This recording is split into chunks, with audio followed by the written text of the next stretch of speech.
বিচাৰিছোঁ যে কমেও এপালি প্ৰতিষেধক লোৱা যাত্ৰীয়েহে এই যাত্ৰীবাহী বাছত যাব পাৰিব। আমি দুপালি প্ৰতিষেধককে নিশ্চিত কৰিবলৈ গৈছোঁ, কিন্তু কথা হ'ল কি এপালি লোৱাৰ পিছত আন পালি লোৱাৰ যিহেতু এটা নিৰ্দিষ্ট সময় থাকে, গতিকে সেই দ্বিতীয় পালিটো আমি খুব জোৰকৈ বলবৎ কৰিবলৈ বিচৰা নাই। হয়তো কিছুদিনৰ পিছত সেইটো আমি বলবৎ কৰিব পৰা যাব।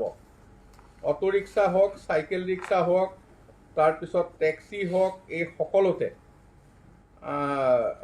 100% ফুল কেপাচিটিত মানুহ যাব পাৰিব, খালি অতিৰিক্ত মানুহ যাব নোৱাৰিব। মাস্ক পৰিধান কৰাটো যাত্ৰী আৰু চালক দুয়োৰ বাবে বাধ্যতামূলক। বাইকত 2জন যাব পাৰিব, সেইমতে তাত বাইকত যোৱাসকলেও যাত্ৰীয়েও তেওঁলোকে মাস্ক পৰিধান কৰিব লাগিব আৰু কমেও এপালি ভেকচিন ল'ব লাগিব। এই গোটেই কথাখিনি আপোনালোকক জনাইছোঁ। লঘু যান বাহনেৰে সকলো যাত্ৰী চলাচল কৰিব পাৰিব, ব্যক্তিগত যান বাহনেৰে কিন্তু মাস্ক পৰিধানটো বাধ্যতামূলক। এই কথাখিনি আপোনালোকক আজি ৰাইজৰ প্ৰতি আমি আহ্বান জনাইছোঁ আপোনালোকৰ সংবাদ মাধ্যমৰ জৰিয়তে যে এইবাৰ যিহেতু মুকলি কৰি দিয়া হৈছে, বাকী আনুষংগিক নিয়ম নীতিখিনিও কঠোৰভাৱে বলবৎ হ'ব। ইয়াত সংশ্লিষ্ট কৰ্তৃপক্ষসমূহে ইয়াক কঠোৰভাৱে পৰীক্ষা কৰিব আৰু এই ক্ষেত্ৰত ব্যৱস্থা গ্ৰহণ কৰিব। কাৰণ আমাৰ সন্মুখত আমি কেইদিনমানৰ আগলৈকে কেৰেলা আৰু মহাৰাষ্ট্ৰৰ উদাহৰণ আমি সকলোৱে দেখিছোঁ। তাত আজি অৱস্থা মুকলি কৰি দিয়াৰ পিছত কি হৈছে। গতিকে অসমত তেনে পৰিস্থিতি হ'বলৈ আমি কোনো পধ্যে দিব নোৱাৰোঁ। সেইকাৰণে মই সকলো ৰাইজক মই অনুৰোধ জনাইছোঁ যে আপোনালোকে নিয়ম মানি চলিব, নহ'লে আকৌ পুনৰ এই শিথিলতাবিলাক দূৰ কৰি হয়তো আকৌ আমাৰ এটা আমি পুনৰ কণ্টেইনমেণ্ট বা লকডাউনৰ ফালে ঘূৰি যাব লগা হ'ব পাৰে। গতিকে এই সময়খিনি আপোনালোকৰ ওপৰত নিৰ্ভৰ কৰিব। আপোনালোকে যদি নিজক নিজে ভালকৈ নিয়ন্ত্ৰণ কৰে, আমি সদায় ভাল ধৰণে এনেকৈ চলাচল কৰিব পাৰিম, অন্যথা আমি আকৌ কঠোৰ ব্যৱস্থালৈ আহিব লাগিব। এতিয়া শিক্ষানুষ্ঠানৰ ক্ষেত্ৰত মই ক'ব বিচাৰিছোঁ, শিক্ষানুষ্ঠানত স্নাতকোত্তৰ বা সমপৰ্যায়, স্নাতক বা সমপৰ্যায়, হায়াৰ ছেকেণ্ডেৰী চূড়ান্ত বৰ্ষ বা সমপৰ্যায়ৰ অন্যান্য টেকনিকেল বা অন্যান্য যিখিনি শিক্ষানুষ্ঠান আছে, এইখিনি সকলো আমি চূড়ান্ত বৰ্ষটো কেৱল মুকলি কৰিবলৈ বিচাৰিছোঁ। এতিয়া চূড়ান্ত বৰ্ষটো মুকলি কৰিবলৈ যাওঁতে তাত কিছু প্ৰস্তুতিৰ প্ৰয়োজন আছে। আমি আজিৰ এই সময় সেই অনুষ্ঠানসমূহৰ মুৰব্বীসকলক জনাবলৈ বিচাৰিছোঁ যে তেখেতসকলৰ তাত থকা অধ্যাপক, অধ্যাপিকা, শিক্ষক, শিক্ষয়িত্ৰী, নন টিচিং ষ্টাফ, গোটেই এমপ্লয়ী আৰু যিসকলে পাঠ গ্ৰহণ কৰিব ছাত্ৰ ছাত্ৰী, তেওঁলোকৰ তালিকা প্ৰস্তুত কৰিব লাগিব। ভেকচিন চাৰ্টিফিকেট তেওঁলোকৰ চাব লাগিব আৰু তেওঁলোকক দুপালি ভেকচিনৰ কাৰণে আমি আহ্বান জনাম। তথাপিও এপালি ভেকচিন যিসকলে লৈছে তেখেতসকলক আমি এই গোটেই প্ৰক্ৰিয়াটোত জড়িত হ'বলৈ আমি অনুমতি দিছোঁ। আৰু সেইটোৱেই নহয়, আৰু দ্বিতীয় পালি লোৱাৰ কাৰণে তেখেতে মুৰব্বীজনে বিশেষভাৱে ব্যৱস্থা কৰিব। আৰু এতিয়াও যদি কোনোবাই এপালিও নোলোৱাকৈ ক্লাছ কৰিবলৈ আহিছে বা এই গোটেই প্ৰক্ৰিয়াটোত সহযোগ কৰিবলৈ আহিছে, তেখেতক 3 দিনৰ ভিতৰত ভেকচিন দিহে তাত ক্লাছত উপস্থিত হ'বলৈ অনুমতি দিব। আমি 3টা দিন প্ৰিপেৰেশ্যনত লৈছোঁ। এইখিনি শিক্ষানুষ্ঠানৰ মুৰব্বীয়ে 3টা দিনত প্ৰস্তুত কৰিব। অহা কাইলৈ বৃহস্পতিবাৰ, শুকুৰবাৰ আৰু শনিবাৰত 3টা দিনৰ প্ৰস্তুতি কৰি সোমবাৰৰ পৰা সম্পূৰ্ণৰূপে ক্লাছ কৰিব। এটা ক্লাছত 30 জনৰ ওপৰ হ'ব নোৱাৰিব। সেকশন তেখেতসকলে বঢ়াই দিব। সেকশন বঢ়োৱাত কোনো অসুবিধা নাই, যিহেতু এটা শিক্ষা অনুষ্ঠানত চূড়ান্ত বৰ্ষটোৰে ক্লাছ হ'ব। গতিকে শিক্ষকৰো অভাৱ নহয় আৰু ৰুমৰো অভাৱ নহয়। গতিকে তেখেতসকলে সেকশন বঢ়াব, সেকশন বঢ়াই 30 জনৰ ছাত্ৰ ছাত্ৰীৰ ভিতৰত তেখেতসকলে পাঠদানৰ ব্যৱস্থা কৰিব। এই ক্ষেত্ৰত এটা কুৱেশ্যন সকলোৰে মনত আহিছে, আমি ক্লিয়াৰ কৰি দিবলৈ বিচাৰিছোঁ। সেইটো হৈছে 18 বছৰ হায়াৰ ছেকেণ্ডেৰী ছেকেণ্ড ইয়াৰত যাওঁতে 18 বছৰ হৈছে নে নাই। যদি 18 বছৰ হৈছে ভেকচিন ল'ব, আৰু যদি 18 বছৰ হোৱা নাই, 2 মাহ 4 মাহ বাকী আছে বা ভেকচিন দিব পৰা হোৱা নাই, তেতিয়াহ'লে তেওঁকো ক্লাছ কৰিবলৈ অনুমতি দিব। এতিয়া ইয়াত হোষ্টেলৰ ক্ষেত্ৰত কিন্তু কিছু ব্যৱস্থা আমি লৈছোঁ। যদি কোনোবা হোষ্টেলত থাকিবলৈ বিচাৰে, হোষ্টেল খোলে, তেতিয়াহ'লে 2 পালি ভেকচিন কম্পালচৰি। 2 পালি ভেকচিন নোলোৱাকৈ হোষ্টেলত থকাটো কাৰো এলাও নহয়। হোষ্টেলত থকা ৱাৰ্ডেনৰো এলাউ নহয়, হোষ্টেলত থকা ৰান্ধনীৰো এলাউ নহয়, কৰ্মচাৰীৰো এলাউ নহয়, আৰু বৰ্ডাৰো হোষ্টেলত থকা বৰ্ডাৰো এলাউ নহয়। গতিকে এই হোষ্টেলটো আমি ঠিক কৰিবলৈ কঠোৰ হ'বলৈ বিচাৰিছোঁ যে হোষ্টেলত থাকিব লগা হ'লে 2 পালি ভেকচিন কম্পালচৰি থাকিব লাগিব। এতিয়া আমি 3 দিন প্ৰক্ৰিয়াটো আৰম্ভ কৰি 5 তাৰিখ যদি আমাৰ দেওবাৰ হয়, ৰবিবাৰ হয়, তেতিয়াহ'লে 6 তাৰিখ সোমবাৰৰ পৰা পূৰ্ণোদ্যমে ক্লাছ চলিব। কিন্তু ছাত্ৰ ছাত্ৰী, শিক্ষাৰ মুৰব্বী শিক্ষানুষ্ঠানৰ মুৰব্বী, শিক্ষক শিক্ষয়িত্ৰী, কৰ্মচাৰীসকল অহাকালিৰ পৰাই এই প্ৰস্তুতিৰ কাৰণে শিক্ষানুষ্ঠানলৈ যাব। শিক্ষানুষ্ঠানলৈ গৈ মুৰব্বীৰ লগত সহযোগ কৰি এই সকলো প্ৰক্ৰিয়া সম্পূৰ্ণ কৰাৰ পিছত আমাৰ 6 তাৰিখ সোমবাৰৰ পৰা ক্লাছ আৰম্ভ হ'ব। এতিয়া সভা সমিতিৰ কথা আহিল। সভা সমিতিৰ ক্ষেত্ৰত আমি কৈছোঁ যে গোটেই কামবিলাকত এইবাৰ আমি ঠিক কৰিছোঁ 2 পালি ভেকচিন নহ'লেও 1 পালি ভেকচিন কম্পালচৰি। কাৰণ দ্বিতীয় পালি ভেকচিন ল'বৰ কাৰণে হয়তো সময় তেখেতৰ আহি পৰা নাই, কিন্তু যেতিয়া আহি পৰিব তেখেতে ল'ব লাগিব। গতিকে 50 গৰাকী লোকে সভা সমিতিত ভাগ ল'ব পাৰিব। এতিয়া আগৰ আমি অনুমতি ল'বলৈ দিছিলোঁ যে ক'ৰবাত যদি কোনোবাই সভা পাতে প্ৰশাসনৰ অনুমতি ল'ব। এতিয়া আমি কৈছোঁ যে লোকেল থানাত, লোকেল আৰক্ষীক য'ত সভা সমিতি হয় সেইখন থানাত ইনফৰমেশ্যন দিব যে আমি আমুকত এখন সভা পাতিবলৈ গৈ আছোঁ ক'ভিড নীতি নিয়মৰ মাজত। তেতিয়া স্থানীয় থানাখনে সেই কামৰ ওপৰত পৰ্যবেক্ষণ ৰাখিব যে তেওঁলোকে মানি পেলাই কৰিছে নেকি। অনুমতি ল'ব নালাগে, অনুমতি আমি উঠাই দিছোঁ, কিন্তু ইনফৰমেশ্যন দিব লাগিব লোকেল থানাত। গতিকে লোকেল থানাত ইনফৰমেশ্যন দি 50 জনীয়া লোকে সভা সমিতি পাতিব পাৰিব। এতিয়া 200 গৰাকী লোকলৈকে আমি সভা সমিতিৰ অনুমতি দিম ৰাজহুৱা স্থানত, য'ত উপায়ুক্তৰ পাৰ্মিশ্যন ল'ব লাগিব। উপায়ুক্তৰ পাৰ্মিশ্যন লৈ 200 গৰাকীলৈ ৰাজহুৱা স্থানত কৰিব পাৰিব। তাৰপিছত ইনডোৰ যিবিলাক সভা সমিতি হলৰ ভিতৰত, তাত হলৰ কেপাচিটি চাই 50%। যদি 200 কেপাচিটি থাকে 100, 400 থাকিলে 200, এই কেপাচিটিত আধা সংখ্যক ঠাইত চিটৰ কেপাচিটি লৈ তাত সভা সমিতি অনুষ্ঠিত কৰিব পাৰিব। ইয়াৰ পিছত আমি যিখিনি কৈ আছিলোঁ, বিবাহ, মাংগলিক অনুষ্ঠান, ছ'চিয়েল যিকোনো অনুষ্ঠান, এই ক্ষেত্ৰত আমি বিয়া বাৰু এইখিনিত আমি 50 জন লোকলৈকে, আগত 10 জন কোৱা হৈছিল, এতিয়া 50 জনলৈকে আমাৰ অনুমতি দিয়া হৈছে। আৰু অন্তিম সৎকাৰতো 50 জন। গতিকে এই গোটেই কথাখিনি আমি 10 জনৰ পৰা 50 জনলৈ লৈ গৈছোঁ।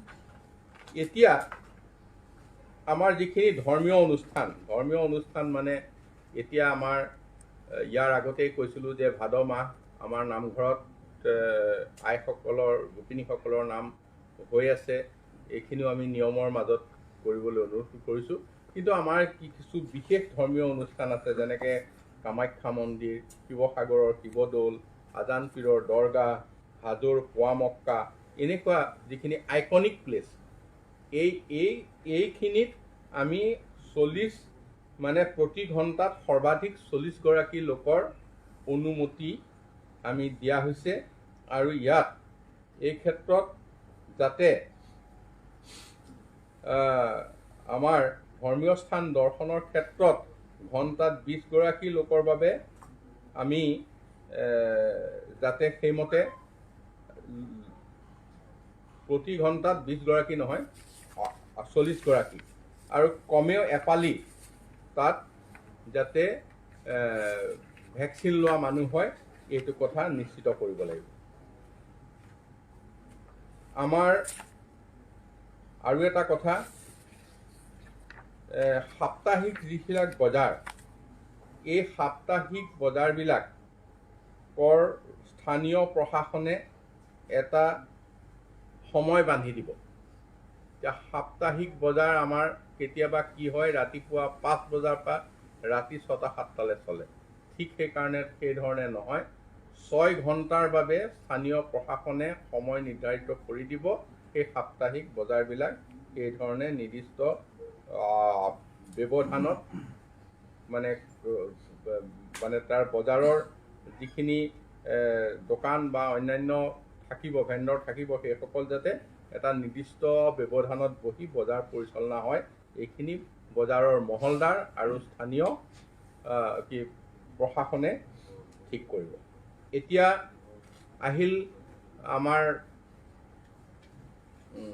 এয়াৰপোৰ্ট আৰু ৰেলৱে ষ্টেচন। ইয়াত আমি ইয়াৰ আগতে কৰিছিলোঁ যে দুপালি ভেকচিন লোৱা মানুহেও এখন চাৰ্টিফিকেট দিব লাগিব, বা দুপালি ভেকচিন লোৱা মানুহকো আমি টেষ্ট কৰিবলৈও দিছিলোঁ ইয়াৰ আগতে। কিন্তু এতিয়া ইয়াত কিছু আমি ঠিক কৰি দিছোঁ, দুপালি যোনে ভেকচিন লৈছে তেওঁলোকে পৰীক্ষা কৰিব নালাগে, দুপালি ভেকচিন লোৱা চাৰ্টিফিকেটখন দেখুৱালে হ'ল। আৰু কোনোবাই যদি এপালিহে ভেকচিন লৈছে, তেতিয়াহ'লে তেওঁ ইয়াত পৰীক্ষা কৰিব লাগিব, এইটো বাধ্যতামূলক। আৰু ইয়াৰ উপৰিও মানে দুপালি ভেকচিন লোৱা ব্যক্তিক ৰেহাই, আৰু বাকীসকলৰ ক্ষেত্ৰত আমি আগতে একোটা RT-PCR টেষ্ট কৰিবৰ হ'লে 500 টকা লাগিছিল। এতিয়া আমি এজন ব্যক্তিয়ে RT-PCR টেষ্টটো কম্পালচৰি কৰিব লাগিব যদি দুপালি ভেকচিন লোৱা নাই। 500 টকাৰ 250 টকা ব্যক্তিজনে দিব আৰু 250 টকা আমি চৰকাৰে দিম। তাততো পইচা যিবিলাক লেবৰেটৰী আছে 500 টকাকৈ দিবই লাগিব। আমি শ্বেয়াৰ কৰিবলৈ বিচাৰিছোঁ 50-50। আমি আধা 250 টকা আমি চৰকাৰে দিম আৰু 250 টকা আৰু ব্যক্তিজনে দিব। কিন্তু আমি ইয়াত দুপালি ভেকচিন লোৱা মানুহ ৰেহাই সম্পূৰ্ণ, তেওঁলোকৰ ওপৰত কোনো কথা নাই। আৰু দুপালি ভেকচিন নলোৱা মানুহে RT-PCR কৰিব লাগিব। এবাৰ মানে RT-PCR নহয়, ডাইৰেক্ট মানে RT-PCR হ'ব লাগিব। আৰু তাৰ কাৰণে 500 টকাটোৰ 50-50 কৰিছোঁ, আধা আমি চৰকাৰে দিম, আধা ব্যক্তিজনে দিম। এইটো আমি এয়াৰপোৰ্ট আৰু ৰেলৱে ষ্টেচনৰ কাৰণে এই সিদ্ধান্তলৈ আহিছোঁ। আপোনালোকে এটা কথা গম পাইছিল যে ভেকচিনেশ্যনৰ ক্ষেত্ৰত যে আমি ভেকচিন এতিয়া ব্যাপক হাৰত দিবলৈ ঠিক কৰিছোঁ। গতিকে ভেকচিন এতিয়ালৈকে আমাৰ সৰ্বমুঠ আমি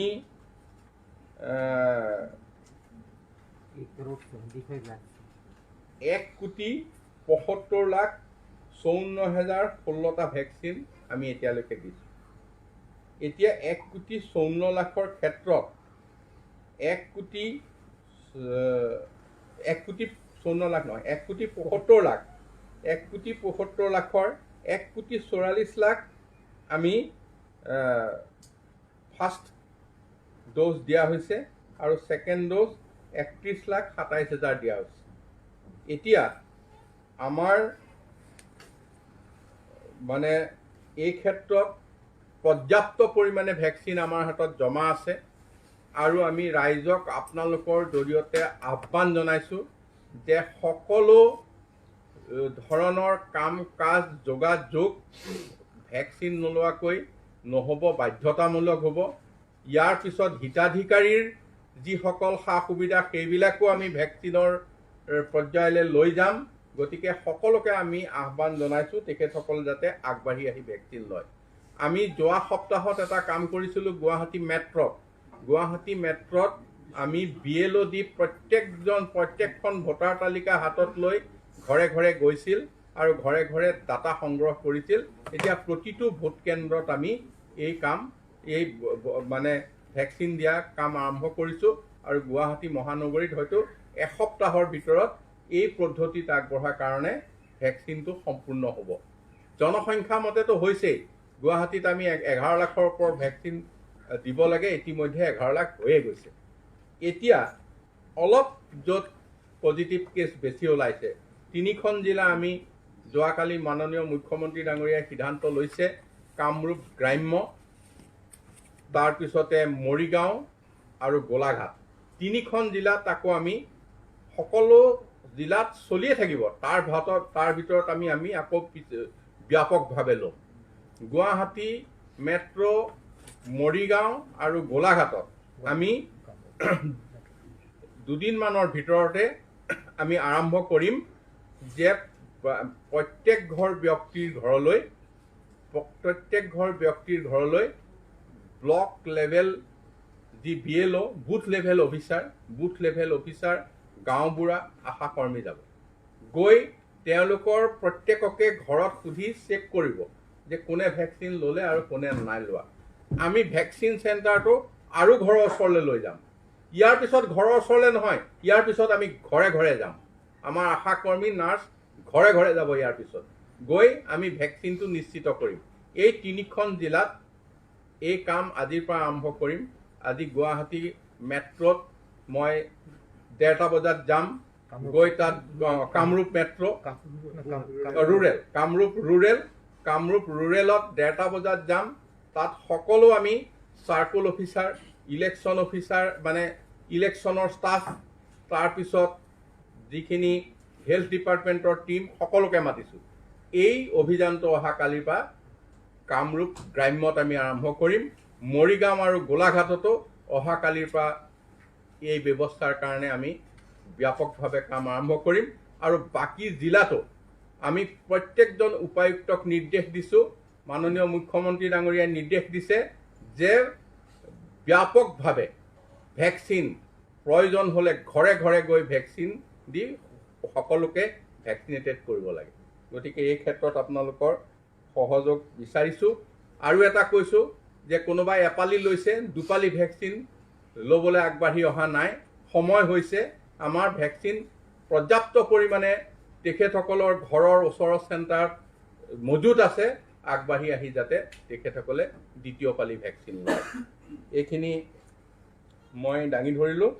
এই ক্ষেত্ৰত শেষত পুনৰ এটাই আহ্বান কৰিলোঁ, যথেষ্ট শিথিল কৰা হৈছে, নিজক নিজে যাতে আপোনালোকে নিয়ন্ত্ৰণ কৰে আমাৰ ৰাজ্যখনৰ ভৱিষ্যতৰ কাৰণে, নহ'লে পুনৰ আকৌ এটা জটিল অৱস্থা আহিব, যিটোত আকৌ আমি এই মুকলিৰ পৰা আকৌ বন্ধনলৈ গুচি যাব লাগিব। গতিকে মই সকলোকে এইটো আহ্বান কৰি সংবাদ মেল সমাপ্ত কৰিম।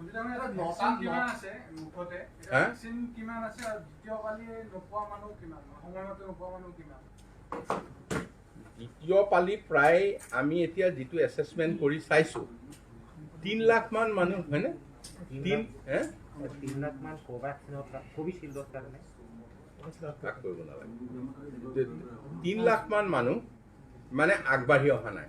আমাৰ যিটো হিচাপ আছে মানে তেখেতসকলক আমি সময় হৈছে আগবাঢ়ি অহা নাই, আমাৰ যিটো এছেছমেণ্ট সেইটো। আৰু নৰ্মেলি এতিয়া আজিকালি যেতিয়া আমি ভেকচিন দিবলৈ যাওঁ, ভেকচিন চেণ্টাৰত প্ৰায় 50-50 হয়, মানে 50 ফাৰ্ষ্ট ড'জ লোৱা মানুহ, 50 ছেকেণ্ড ড'জ লোৱা মানুহ আগবাঢ়ি আহে। গতিকে এনেকুৱা এটা তথ্য আমাৰ হাতত আছে। গতিকে সেইকাৰণে ব্যাপক হাৰত আমি ঘৰে ঘৰে গোটেই বিষয়টোত আগবাঢ়ি যাবলৈ বিচাৰিছোঁ। নাইট ছুপাৰ চলিব, নৈশ বাছ চলিব, তাত কোনো বাধা নাই। বাছটোতো আমি গাড়ী মটৰটো আমি 24 ঘণ্টাৰ বাবেই আছে, কাৰ্ফিউ আছে যদিও মানে হাইৱে যিখিনি ট্ৰেন্সপৰ্ট আছে এইখিনিতো আমি মানে ধৰি লওঁ মানে মালবাহী ট্ৰাক এইবিলাক বা দীঘলীয়া যিখিনি ট্ৰেন্সপৰ্ট সেইখিনিতো আমি হাইৱেত 24 ঘণ্টাই চলি আছে নহয়, মানে এতিয়াও মানে হৈ আছে। গতিকে নাইট ছুপাৰ চলিব, কিন্তু এটা কথা লগতে আমি কৈ থ'ম, ধাবা আদি নিৰ্দিষ্ট সময়ৰ ভিতৰত কিন্তু বন্ধ হ'ব, তাৰ আগতে আহাৰ গ্ৰহণ কৰিব লাগিব। ফাইনেল ইয়াৰ যিবিলাক টেকনিকেল কোৰ্চ আছে বা আপোনাৰ কোচিং চেণ্টাৰবিলাক আছে সেইবিলাকৰ ক্ষেত্ৰত কিবা আমি এতিয়া কৈছোঁ যে আমাৰ যিখিনি কথা ক'লোঁ, হায়াৰ ছেকেণ্ডেৰী ফাইনেল ইয়েৰ বা ডিগ্ৰী ফাইনেল ইয়েৰ বা post graduate final year equivalent যিবিলাক আছে, ইকুইভেলেণ্ট যিবিলাক কথা আছে একে সমপৰ্যায়ৰ, আমি সকলোখিনিকে সেইখিনি কৰিছোঁ। কিন্তু আমি তাৰ উপৰিও এইখিনি যিখিনি আমাৰ প্ৰাইভেট লেভেলতো আছে নহয় জানো, সেইখিনি ক্ষেত্ৰতো আমি মুকলি কৰিম, কিন্তু তেখেতসকলে যাতে with information with deputy commissioner, প্ৰশাসনৰ অনুমতি সাপেক্ষে বা প্ৰশাসনৰ ইনফৰমেশ্যন সাপেক্ষে তেন্তে কাম। ৰিলিজিয়াছ ফেষ্টিভেল আহি আছে, যে গণপতি আহি আছে, দুৰ্গা পূজা, কি হ'ব মানে what will be the go ahead? সময়ত আমি এই ক্ষেত্ৰত সিদ্ধান্ত ল'ম। এই বিষয়টো আমি যোৱাকালিও আলোচনা কৰিছোঁ, আপুনি যিটো প্ৰশ্ন আনিছে, কিন্তু আজি আগতীয়াকৈ সিদ্ধান্ত ল'বলৈ অসুবিধা হৈছে। আমি ভাবিছোঁ এনেকৈ মুকলি কৰি দি যদি গোটেইখিনি নিয়ন্ত্ৰণত থাকে আৰু ইয়াতকৈও শিথিল কৰিব পৰা যাব। Are these SOPs different from political programs and other common public activities, including the ruling party? Because we have seen so many public gatherings organized by the political parties time to time. নহয়, এই কথাটোতো আমি যি হৈছেতো সকলোৰে কাৰণে মুকলি। আমি 200 মানুহৰ পাব্লিক গেডাৰিঙৰ কথা মুকলি অঞ্চলত আমি কৈছোঁ, আৰু সেই ক্ষেত্ৰততো কোনো পাৰ্টি ভাগ কৰি দিয়া নাই, সকলোৱে কৰিব পাৰে। এতিয়া হয়তো কোনোবা পাৰ্টীয়ে কৰা নাই, সেইটো তেখেতসকলৰ কথা, তেখেতসকলকতো কোনো বাধা নিষেধ নহয়। কিন্তু আমি কৈছোঁ যে খুব ডাঙৰ মুকলি অঞ্চলত 200 মানুহ গোটাব পাৰে।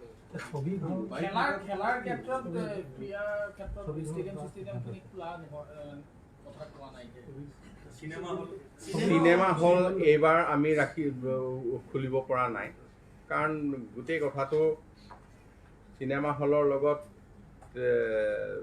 হয়তো 50% আসনেই দিলে ধৰক, বা পৰিচালনা কৰাটো অকণমান অসুবিধা। আপোনালোকে চাই লওক, আৰু এসপ্তাহমানৰ পিছত হয়তো আমি এইটো আজিৰ পৰা মেঘালয়, ছিকিমকে ধৰি বহুকেইখন ৰাজ্যই পৰ্যটনৰ ক্ষেত্ৰত যিখিনি আছিলে ক্ষতি হৈছিল তেওঁলোকে খুলি দিয়াৰ ব্যৱস্থা কৰিছিলে, কিন্তু অসমৰ ক্ষেত্ৰত সেই ব্যৱস্থাটো কেনেধৰণে? নহয়, পৰ্যটনটো মানে কথা এনেকুৱা, এতিয়াতো আমাৰ পৰ্যটনৰ মানে পৰ্যটন আৰু সাধাৰণ মানুহৰ অহা যোৱা ভাগ কৰি লোৱা নাই আমি। এতিয়া পৰ্যটন থলী বুলিলে যিসকল আহিব, ৰিলিজিয়াছ টুৰিজিম বুলিবলৈ ক'লেতো আমি আইকনিক প্লেচবিলাকতো খুলি দিছোঁৱেই। তাৰ বাদেও আমাৰ হিষ্টৰিকেল পইণ্ট থাকিব পাৰে, কোনোবা মনুমেণ্ট বা এনেকুৱা।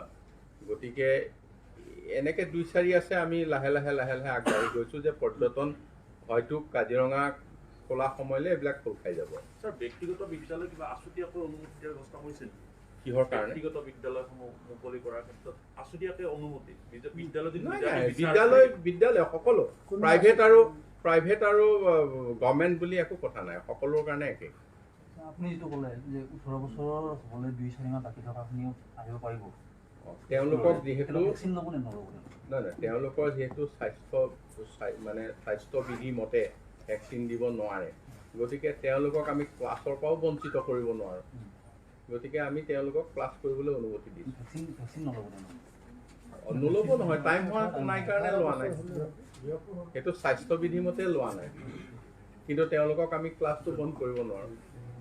ধন্যবাদ জনালো সকলো যিখিনি কলা কলি শিল্পী আছে থিয়েটাৰৰ লগত জড়িত